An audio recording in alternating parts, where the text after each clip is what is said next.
Hi, folks. Today we're talking about unit testing and what ReSharper can bring to your unit testing experience. So here I have a unit testing project for my unicorn project.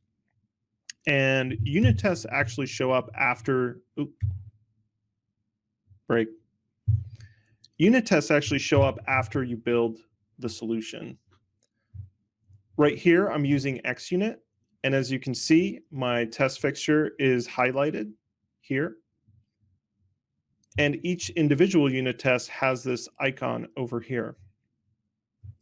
So when thinking about unit testing in ReSharper, we can run unit tests, we can debug unit tests, we can cover unit tests, and we can also profile unit tests. So we'll be going through each one of those items, and you'll learn a little bit about each one of those.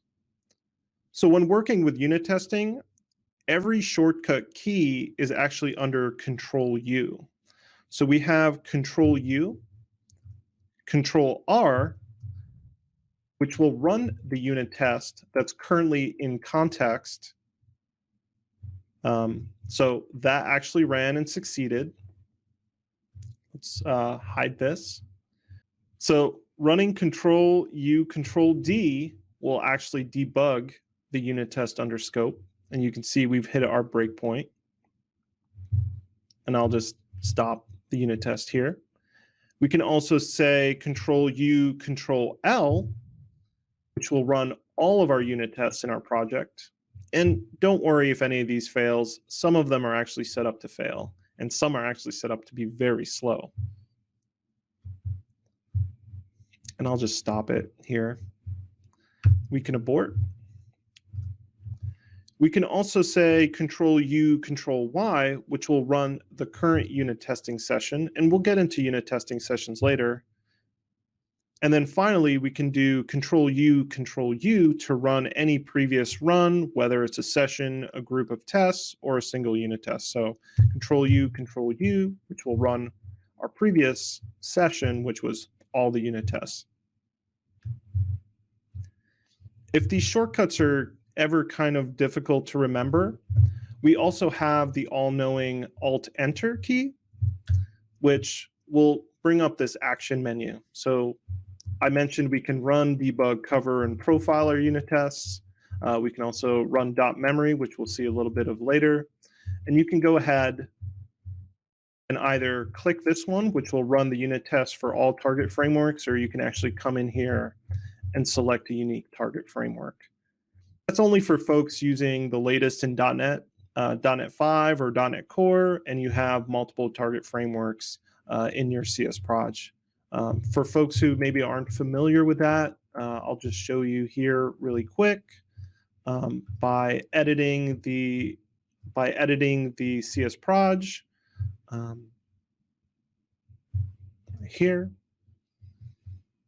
We can actually see the target frameworks are actually targeting multiple .NET versions. Okay. So we kind of walk quickly through how to shortcut unit testing features. If you're ever unsure, you can actually come up to the extensions ReSharper menu and go to unit tests. And here you'll find all the shortcut keys that you want or need to run during unit testing sessions. I mentioned at the beginning of this video that I was using XUnit, but ReSharper's test runner actually supports many major unit testing frameworks, things like NUnit, XUnit, MS Test, and some other different style unit testing frameworks. Whether you're doing classical TDD or BDD, or some flavor of other style of unit testing that you've created, ReSharper has a lot of integration points to support your methodology of unit testing. One of the nice things that has occurred with the advent of .NET Core and the new Roslyn analyzers is a lot of unit testing frameworks have started creating suggestions shipped to users via Roslyn analyzers. I mentioned that I was using XUnit, and XUnit ships with those suggestions in the box. Here, I have a unit test that maybe isn't the greatest unit test. It actually has a problem. I'll go ahead and uncomment it. And quickly, you can see that something's not right here. We have a unit test, and it actually takes a parameter, and immediately Roslyn, the Roslyn analyzers ship with XUnit kick in and suggest, hey, fact methods cannot have parameters. And here we can actually see in the ReSharper action menu, we can see what Roslyn actions we can actually execute. So the two top ones here are either remove the parameters or convert this specific unit test to a theory. In my case, I'm just going to go ahead and remove that parameter. So that's kind of a nice feature. Okay, let's comment this line out. By the way, to comment things, you can hit Ctrl+K and Ctrl+C, or Ctrl+K and Ctrl+U to uncomment. So for folks who may not know that. So another nice thing about unit testing with ReSharper is this idea of session management.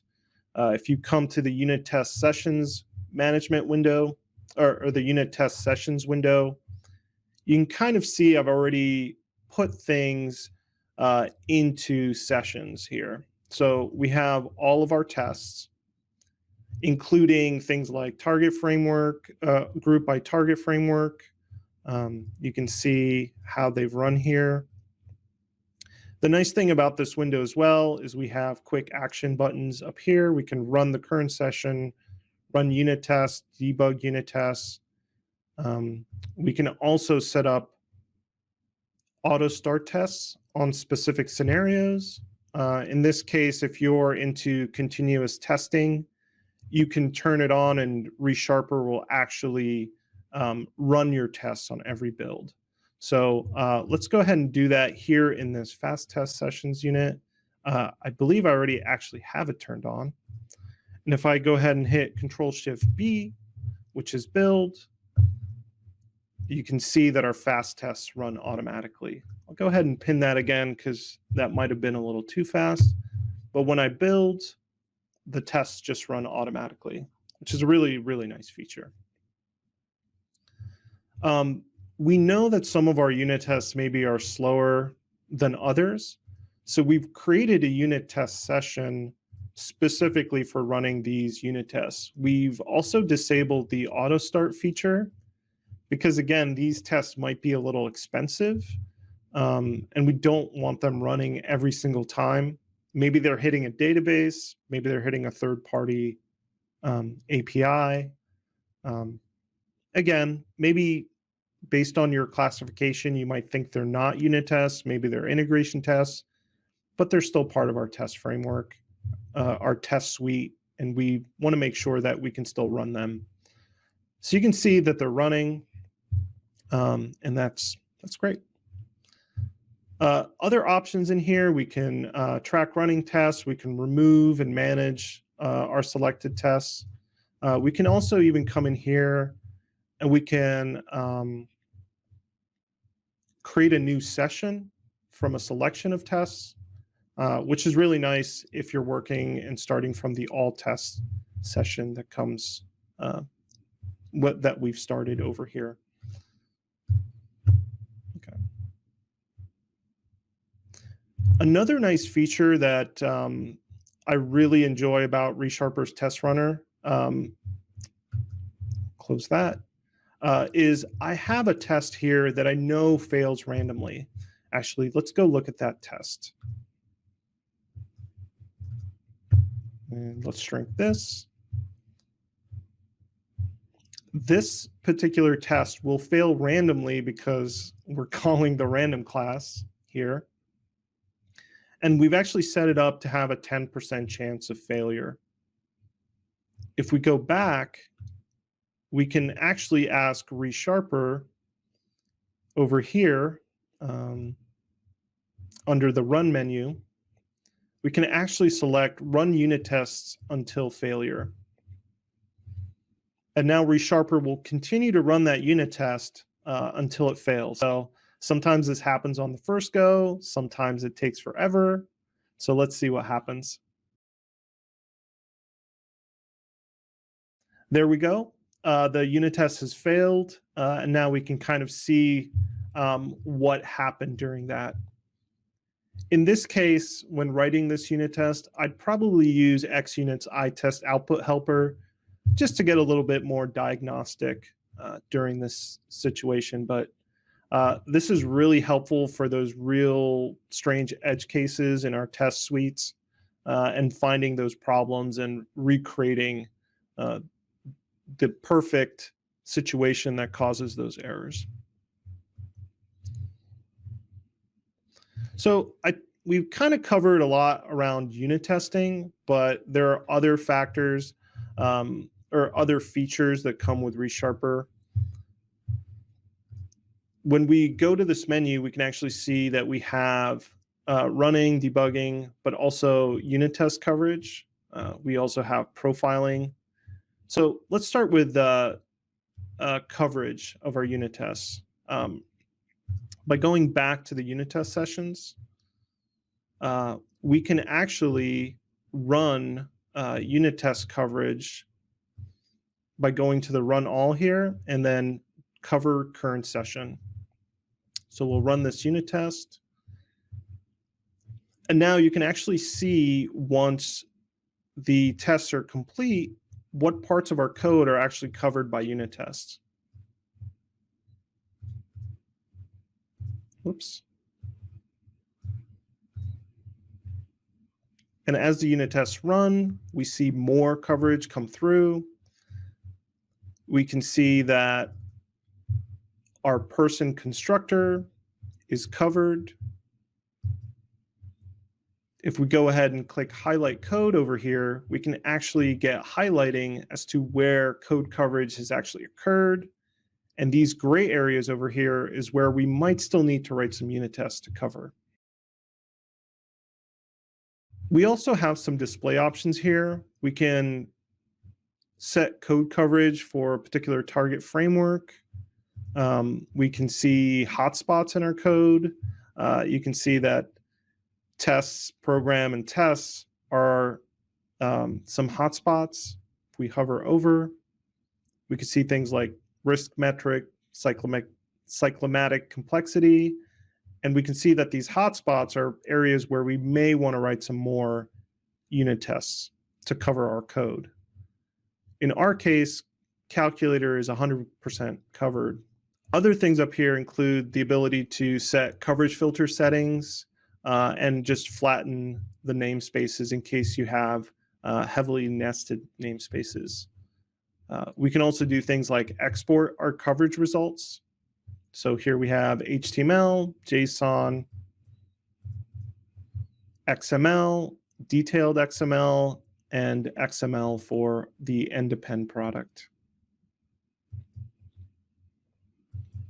So that's basically unit test coverage with dotCover. So if you're a dotUltimate subscriber, you get these features right out of the box with your dotCover license.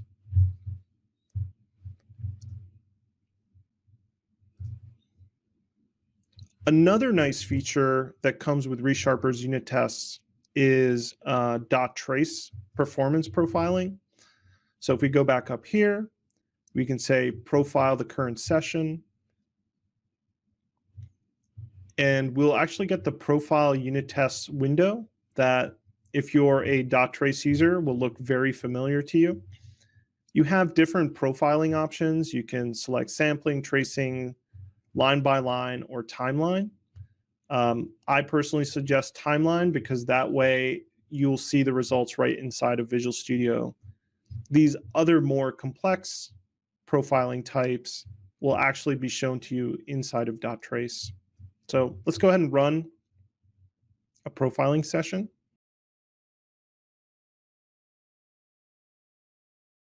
So as soon as our profiling session is complete, ReSharper will actually load our profiling session inside of the performance profiler here in this performance profiler window. We can see things like what methods and subsystems were called. There wasn't much happening in our unit test, so what you'll end up seeing here is a lot of XUnit code. If you want to filter down just to your code, you can actually come here and look. And in our case, we may just want to look at user code.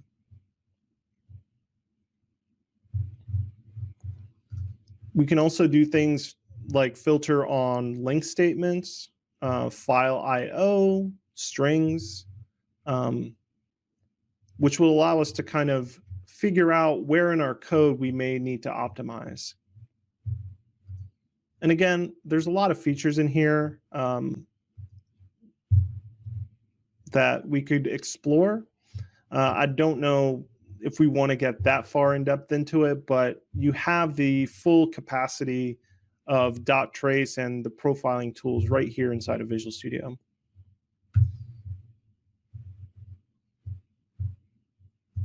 The final feature that I think a lot of people might steer away from because it might feel complex, but they really shouldn't, it adds a lot of power, is the ability to profile the memory allocations in your unit tests or within your classes.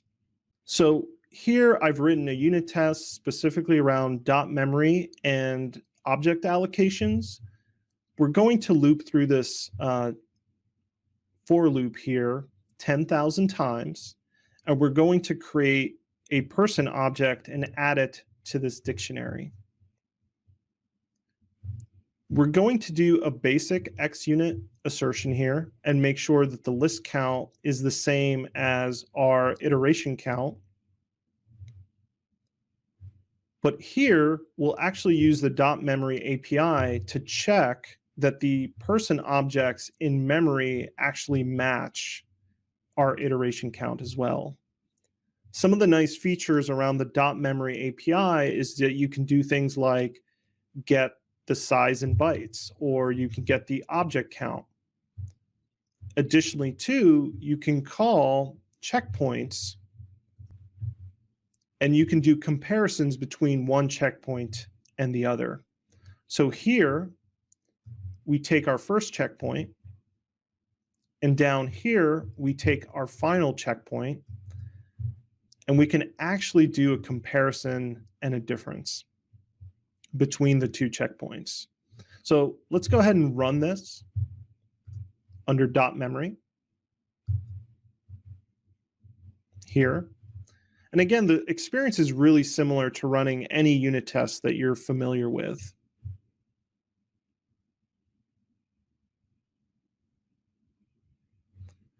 And you can see the output of this, the size of our people dictionary is 320,000 bytes. And there are 20,305 new objects. This also includes other objects, not necessarily just our person type, since the previous checkpoint. So this can kind of help you diagnose memory allocation issues within your application. Let's say one of the assertions here just doesn't really pan out for one reason or another. Maybe you've introduced a memory leak. Maybe there was an optimization that has changed your assertions. Here's another nice feature about .memory tests with ReSharper. So we're profiling the method. We saw that it previously succeeded, but now our assertions have kind of changed and we expect to see a profiling failure, and we do. We can see that we changed our expected value to 1, but there are actually 10,000 person entities. One of the nice features here is the .memory unit test class will actually spit out our .memory session. We can actually click. So right now, .memory is loading up our snapshot, and we can actually go in and we can use all the power of dot memory. This is really nice. Okay. So that's really it for unit testing with ReSharper. As you saw, there are the basics where it's about navigating your solution, running, debugging. Those things are probably what 90% of developers will end up using. Other things developers might upgrade to are things like dotCover and dotTrace. And finally, for your most complex scenarios where you might be diagnosing a memory leak, dot memory is really indisposable. So hopefully you've learned a little bit about unit testing with ReSharper, and I hope that helps you out in your unit testing journey. So thank you.